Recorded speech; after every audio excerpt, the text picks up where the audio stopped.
Hi hello ನಮಸ್ಕಾರ. ನಾನು ನಿಮ್ಮ ಸ್ಪರ್ಶ ಗೌಡ. ಯಾರೆಲ್ಲ ಇನ್ನು ಕಾಮನಬಿಲ್ಲು ಕಥಾಗುಚ್ಛ ಯೂಟ್ಯೂಬ್ ಚಾನಲ್ಗೆ ಸಬ್ಸ್ಕ್ರೈಬ್ ಆಗಿಲ್ವೋ ಕೂಡಲೇ ಸಬ್ಸ್ಕ್ರೈಬ್ ಆಗಿ. ಕತೆ ಇಷ್ಟ ಆದರೆ ಶೇರ್ ಮಾಡಿ, ಲೈಕ್ ಮಾಡಿ ಹಾಗೂ ಕಮೆಂಟ್ ಮಾಡಿ. ನಾನು ಇವತ್ತು ಹೇಳ್ತಿರೋ ಕತೆ ಒಂಗಿರಣ ಭಾಗ 193. ಹಲೋ ಮೇಡಮ್, ನಿಮ್ಮನ್ನು ಕೇಳಿಕೊಂಡು ಧನುಷ್ ಚಕ್ರವರ್ತಿ ಅವರು ಬಂದಿದ್ದಾರೆ ಎಂದು ಮನೆಯ ಸೆಕ್ಯೂರಿಟಿ ನಿಶಾಗೆ ಕರೆ ಮಾಡಿ ಹೇಳುತ್ತಿದ್ದ ಹಾಗೆ ಆಶ್ಚರ್ಯದ ಜೊತೆಗೆ ಖುಷಿ ಕೂಡ ಆಗಿತ್ತು. ವಾಟ್, ಧನುಷ್ ಬಂದಿದ್ದಾನಾ? ಯಾಕೆ ಅಲ್ಲಿಯೇ ನಿಲ್ಲಿಸಿಕೊಂಡಿದ್ದೀಯಾ? ಒಳಗೆ ಕಳುಹಿಸು ಎಂದು ಸೆಕ್ಯೂರಿಟಿಗೆ ಬೈದು ಕರೆ ಕಡಿತಗೊಳಿಸಿ ಖುಷಿಯಲ್ಲಿಯೇ ಕೆಳಗೆ ಓಡಿ ಬಂದಿದ್ದಳು. ಮೊದಲೇ ಉರಿಯುವ ಸೂರ್ಯನಿಗೆ ಸೆಡ್ಡು ಹೊಡೆಯುವಂತೆ ಉರಿಯುತ್ತಲೇ ಬಂದವನು ಸೆಕ್ಯೂರಿಟಿ ಅವನನ್ನು ತಡೆದು ಗೇಟಿನ ಬಳಿಯೇ ನಿಲ್ಲಿಸುತ್ತಿದ್ದ ಹಾಗೆ ಅವನ ಕೋಪ ದುಪ್ಪಟ್ಟಾಗಿತ್ತು. ಕಚೇರಿಯಲ್ಲಿ ಅವನನ್ನು ಭೇಟಿ ಮಾಡಬೇಕು ಎಂದು ಅಪಾಯಿಂಟ್ಮೆಂಟ್ ತೆಗೆದುಕೊಂಡು ಸಾಲಲ್ಲಿ ನಿಲ್ಲುತ್ತಾರೆ. ಅಂಥದ್ದರಲ್ಲಿ ಇವನು ಇನ್ನೊಬ್ಬರ ಗೇಟಿನ ಮುಂದೆ ನಿಲ್ಲುವುದನ್ನು ಹೇಗೆ ಸಹಿಸುತ್ತಾನೆ? ಅಲ್ಲೂ ಕೂಡ ಖುದ್ದು ಹೋಗುತ್ತಿದ್ದನು. ಕ್ಷಮಿಸಿ ಸರ್, ನೀವು ಒಳಗೆ ಹೋಗಬೇಕಂತೆ, ಹೋಗಿ ಎಂದು ಸೆಕ್ಯೂರಿಟಿ ಹೇಳಿದ ಮಾತನ್ನು ಕೇಳಿದವನು ದುಮುಗುಡುತ್ತಲೇ ಬೀರುಸಾಗಿ ಒಳಗೆ ಹೋಗಿದ್ದನು. ಖುಷಿಯಲ್ಲಿ ದಡದಡ ಮೆಟ್ಟಿಲು ಇಳಿದು ಓಡಿ ಬರುತ್ತಿರುವ ತಂಗಿಯನ್ನು ನೋಡಿದ ಜಯಂತ್, ನಿಶಾ, ಯಾಕಿಷ್ಟು ಖುಷಿಯಾಗಿ ಮೆಟ್ಟಿಲನ್ನು ಇಳಿದು ಓಡಿ ಬರುತ್ತಿದ್ದೀಯಾ ಎಂದರೆ, ಅಣ್ಣ, ಧನುಷ್ ಬಂದಿದ್ದಾನೆ ಎಂದು ಅದೇ ಖುಷಿಯಲ್ಲಿಯೇ ಹೇಳಿದಳು. ತಂಗಿ ಹೇಳಿದ ಮಾತನ್ನು ಜಯಂತ್ಗೆ ನಂಬಲು ಆಗಲಿಲ್ಲ. ಏನು, ಧನುಷ್ ನಮ್ಮ ಮನೆಗೆ ಬಂದಿದ್ದಾನಾ ಎಂದನು. ಹೌದು ಅಣ್ಣ ಎಂದು ಹೇಳುತ್ತಾ ಬಾಗಿಲೆಡೆಗೆ ನೋಡಿದಳು. ಅಷ್ಟರಲ್ಲಿಯೇ ಉರಿಯುವ ಸೂರ್ಯನ ರೀತಿಯಲ್ಲಿ ಒಳಗೆ ಬಂದಿದ್ದನು Dhanush. Dhanush, what a surprise ಎಂದಳು ಖುಷಿಯಲ್ಲಿ. ಉಕ್ಕಿ ಬರುತ್ತಿದ್ದ ಕೋಪವನ್ನು ಆದಷ್ಟು ತಡೆ ಹಿಡಿದು, ನಿಶಾ, ನಿನ್ನ ಪ್ರಕಾರ ಫ್ರೆಂಡ್ಶಿಪ್ ಅಂದರೆ ಏನು ಎಂದನು. ಅವನ ಮಾತಿಗೆ ಅವಳಿಗೆ ಎಲ್ಲವೂ ಅಯೋಮಯವೆನಿಸಿತು. ಇವನು ಯಾಕೆ ಹೀಗೆ ಕೇಳುತ್ತಿದ್ದಾನೆ ಎಂದು ಅರ್ಥವಾಗದೆ, ಏನು ಹೇಳ್ತಿದ್ದೀಯದನು? ನನಗೆ ಏನೂ ಅರ್ಥವಾಗುತ್ತಿಲ್ಲ ಎಂದಳು. ಅದನ್ನು ಅರ್ಥ ಮಾಡಿಸಲೇ ನಾನು ಇಲ್ಲಿಗೆ ಬಂದಿರುವುದು ಎಂದವನು ಚಟೀರನೆ ಅವಳ ಕಪಾಳಕ್ಕೆ ಬಾರಿಸಿ, ಫ್ರೆಂಡ್ಶಿಪ್ ಅಂದರೆ ನಂಬಿಕೆ, ಆ ನಂಬಿಕೆಗೆ ಮೋಸ ಮಾಡಿಬಿಟ್ಟೆಯಲ್ಲ ನೀನು ಎಂದು ಮತ್ತೊಂದು ಕೆನ್ನೆಗೆ ಬಾರಿಸಿದನು. ತಂಗಿಗೆ ಬಿದ್ದಂತಹ ಏಟಿಗೆ ಪಕ್ಕದಲ್ಲಿಯೇ ಇದ್ದಂತಹ ಜಯಂತ್ ನಡುಗಿ ಹೋದನು. ಇತ್ತ ನಿಶಾ ಇಲ್ಲಿ ಏನು ನಡೆಯುತ್ತಿದೆ ಎಂದು ಅರಿವಾಗುವಷ್ಟರಲ್ಲಿ ಅವಳ ಕೆನ್ನೆಯ ಮೇಲೆ ಬಿದ್ದಂತಹ ಏಟಿನ ಹೊಡೆತ ತಾಳಲಾರದೆ ಕೆನ್ನೆಯ ಮೇಲೆ ಕೈ ಇರಿಸಿ ನಿಂತಳು. ಆರಾಧ್ಯಳನ್ನು ನಾನು ಮದುವೆಯಾಗಲಿಲ್ಲವಲ್ಲ, ಅವಳು ನನ್ನ ಕೈ ತಪ್ಪಿ ಹೋದಳಲ್ಲ ಎನ್ನುವ ಕೋಪ ಸೇಡು ಸಣ್ಣದಾಗಿ ಹೊಗೆಯಾಡುತ್ತಿದ್ದ ಜಯಂತ್ಗೆ ಈಗ ಕಿಡಿ ಹತ್ತಿದಂತಾಯಿತು. ಒಡನೆ ಧನುಷ್ನ ಕೊರಳ ಪಟ್ಟಿ ಹಿಡಿದವನು, ಎಷ್ಟು ಧೈರ್ಯ ಇದ್ರೆ ನನ್ನ ತಂಗಿಯ ಮೇಲೆ ಕೈ ಮಾಡ್ತೀಯಾ? ನಿನಗೆ ನನ್ನ ತಂಗಿಯ ಮೇಲೆ ಕೈ ಮಾಡಲು ಅಧಿಕಾರ ಯಾರು ಕೊಟ್ಟಿದ್ದು ಎಂದು ಅಬ್ಬರಿಸಿದನು. ಮೊದಲೇ ಕೋಪದಲ್ಲಿರುವವನು ಇನ್ನು ತನ್ನ ಕೊರಳ ಪಟ್ಟಿಗೆ ಕೈ ಹಾಕಿದರೆ ಸುಮ್ಮನೆ ಬಿಡುತ್ತಾನೆಯೇ? ನನ್ನ ಜೀವನ ಜೊತೆ ಆಟ ಆಡಲು ನಿನ್ನ ತಂಗಿಗೆ ಅಧಿಕಾರ ಕೊಟ್ಟವರು ಯಾರು? ಸ್ನೇಹ ಎಂಬ ಹೆಸರಿನಲ್ಲಿ ವ್ಯಾಘ್ರದ ಮುಖವಾಡ ಹಾಕಿಕೊಂಡು ಬೆನ್ನಿಗೆ ಚೂರಿ ಹಾಕುತ್ತಾ ನನ್ನ ಹೆಂಡತಿಗೆ ಫೋಟೋ ಕಳಿಸಿ ಇಲ್ಲ ಸಲ್ಲದನ್ನು ಹೇಳಿದ್ದಾಳಲ್ಲ, ಇವಳಿಗೆ ಎಷ್ಟು ಧೈರ್ಯ ಇರಬೇಕು ಎಂದು ಕೂಗುತ್ತಾ ಜಯಂತ್ನನ್ನು ಇನ್ನೆ ತಳ್ಳಿದನು. ಧನುಷ್ ಮಾತು ಕೇಳಿದ ನಿಶಾ ಬೆದರಿದ ಅರಣಿಯಂತಾದಳು. ಅವನಿಗೆ ಸತ್ಯ ಗೊತ್ತಾಗಿದೆ ಎಂದು ತಿಳಿದು ಹೋಗಿತ್ತು. ಧನು, ಏನು ಹೇಳ್ತಿದ್ದೀಯ ನೀನು?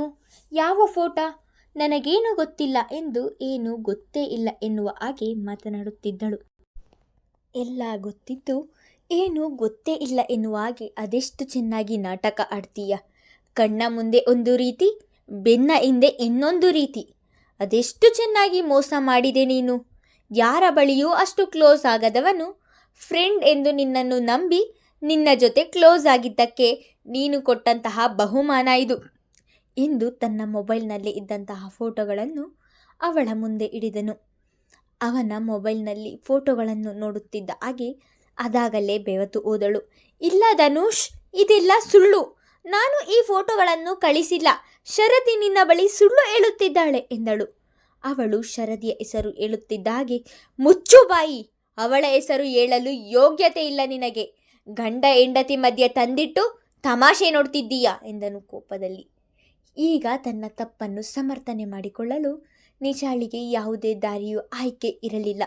ಎಲ್ಲವೂ ತಿಳಿದ ಮೇಲೆ ಮುಚ್ಚಿಟ್ಟು ಪ್ರಯೋಜನ ಇಲ್ಲ ಎಂದು ಯೋಚಿಸಿದವಳು, ಹೌದು, ಹೌದು, ಇದನ್ನೆಲ್ಲ ನಾನೇ ಮಾಡಿದ್ದು. ಈ ಫೋಟೋಗಳನ್ನು ಕಳಿಸಿದ್ದು ನಾನೇ. ಆದರೆ ಇದನ್ನೆಲ್ಲ ಯಾಕೆ ಮಾಡಿದೆ ಗೊತ್ತಾ? ನಿನಗೋಸ್ಕರ, ನಿನ್ನನ್ನು ಪಡೆಯುವುದಕ್ಕೋಸ್ಕರ. I am already crazy about you. I just want you ಎಂದು ಉಚ್ಚಿಯ ಹಾಗೆ ಕೂಗಿದಳು. ನಿಶಾ, ನಿನಗೇನು ತಲೆ ಕೆಟ್ಟಿದೆಯಾ? ಏನು ಮಾತಾಡ್ತಿದ್ದೀಯಾ ಎನ್ನುವ ಪರಿಜ್ಞಾನ ಇದೆಯಾ ನಿನಗೆ? ನನಗೆ ಈಗಾಗಲೇ ಮದುವೆಯಾಗಿದೆ ಎಂದರೆ ಗೊತ್ತು. ನೀನು ಒಂದಲ್ಲ 10 ಮದುವೆಯಾದರೂ ಸಹ ನೀನು ನನಗೆ ಬೇಕು. ನಿನ್ನನ್ನು ಪಡೆದುಕೊಳ್ಳುವುದಕ್ಕೋಸ್ಕರ ನಾನು ಯಾವ ಮಟ್ಟಕ್ಕೆ ಬೇಕಾದರೂ ಹೋಗುತ್ತೇನೆ. ನಿನ್ನ ಹೆಂಡತಿಯನ್ನು ನಿನ್ನಿಂದ ದೂರ ಮಾಡಲು ಎಷ್ಟು ಕಷ್ಟಪಟ್ಟಿದ್ದೇನೆ ಎಂದು ನನಗೆ ಗೊತ್ತು. ಅವತ್ತು ಪಾರ್ಟಿ ದಿನ ಜ್ಯೂಸ್ಗೆ ಡ್ರಿಂಕ್ಸ್ ಮಿಕ್ಸ್ ಮಾಡಿ ಆ ರೀತಿ ಫೋಟೋ ಕಳುಹಿಸಿದೆ ಎಂದು ಹೇಳಿದವಳ ಮಾತು ಕೇಳಿದವನಿಗೆ ಅವನ ಅನುಮಾನ ನಿಜವಾಗಿತ್ತು. ಮತ್ತೆ ಮಾತು ಮುಂದುವರಿಸಿದವಳು, ಇಷ್ಟೆಲ್ಲ ಮಾಡಿದ್ರು, ಆ ಶರದಿಗೆ ನಿನ್ನ ಬಗ್ಗೆ ಇಷ್ಟೆಲ್ಲ ನೆಗೆಟಿವ್ ಆಗಿ ಹೇಳಿದ್ರು, ಆ ಶರದಿ ನೀನು ಏನೇ ಮಾಡಿದ್ರು ನನ್ನ ಗಂಡನಿಂದ ನನ್ನ ದೂರ ಮಾಡಲು ಆಗಲ್ಲ ಎಂದು ಹೇಳುತ್ತಾಳೆ. ಅವಳೇನು ನಿನ್ನ ಮೇಲಿನ ಪ್ರೀತಿಯಿಂದ ಹಾಗೆ ಹೇಳುವುದಿಲ್ಲ. ನಿನ್ನಲ್ಲಿರುವ ದುಡ್ಡಿಗಾಗಿ ನಿನ್ನನ್ನು ಮದುವೆಯಾಗಿರುವವಳು ಅವಳು. ನಿನ್ನನ್ನು ಬಿಡುವುದಕ್ಕಿಂತ ನಿನ್ನಲ್ಲಿರುವ ಹಣವನ್ನು ಬಿಟ್ಟು ಹೋಗಲು ಕಷ್ಟ ಅವಳಿಗೆ ಎಂದವಳ ಮಾತು ಕೇಳಿ ಸಹಿಸಲಾಗದೆ, ಏಯ್ ನಿಶಾ, ನೀನೊಬ್ಬಳು ಹೆಣ್ಣು ಎಂದು ಇಷ್ಟೊಂದು ತಾಳ್ಮೆಯಿಂದ ಮಾತನಾಡುತ್ತಿದ್ದೇನೆ ನಾನು. ನನ್ನ ಹೆಂಡತಿಯ ಬಗ್ಗೆ ಇನ್ನೊಂದು ಮಾತನಾಡಿದರೂ ನಾನು ಸುಮ್ಮನಿರುವುದಿಲ್ಲ. ನನ್ನ ಹೆಂಡತಿ ಹೇಳುವುದನ್ನೇ ನಾನು ಹೇಳುತ್ತಿದ್ದೇನೆ.